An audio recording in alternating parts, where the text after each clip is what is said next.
Now, how do we know when to treat the prostate cancer, when to operate and when not to operate?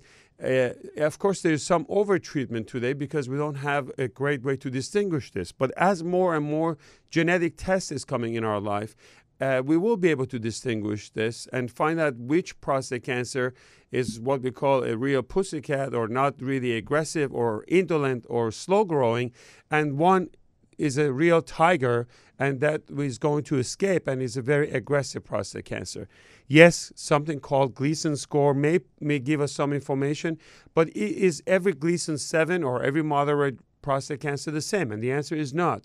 Why is it that sometimes we operate on a Gleason 7 and they do really well, and another Gleason 7 may end up having recurrence or radiations? Well, a lot of answers could be in genetic components. And the recent study from UK, they looked at the genetic components of 250 men. This is what we're going to talk about today on Fox News.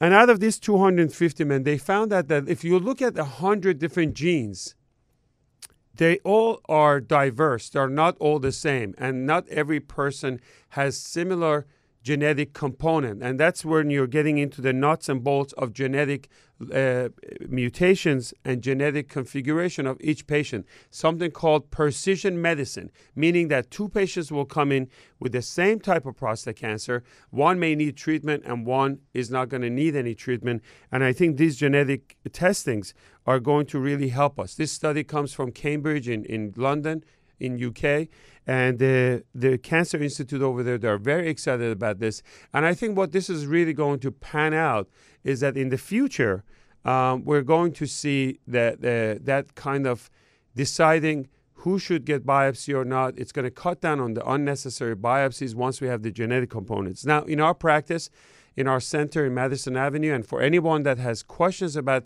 prostate cancer or elevated PSA, you can call my office, 212-365-5000, and we have a lot of these genetic components. Some of the things that we use right now is something called 4K test. PSA, which stands for prostate-specific antigen, is a very non-specific test. Enlarged prostate, inflammation, prostate cancer can lead to an elevated PSA.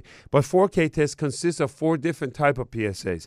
It has total PSA, free PSA, intact PSA, and something called HK2 that would make it a little more specific whether you have prostate cancer or not. We're using urine tests called PCA3, where after an exam, prostate exam, we'll be able to shed some cells and find out if you have prostate cancer or not.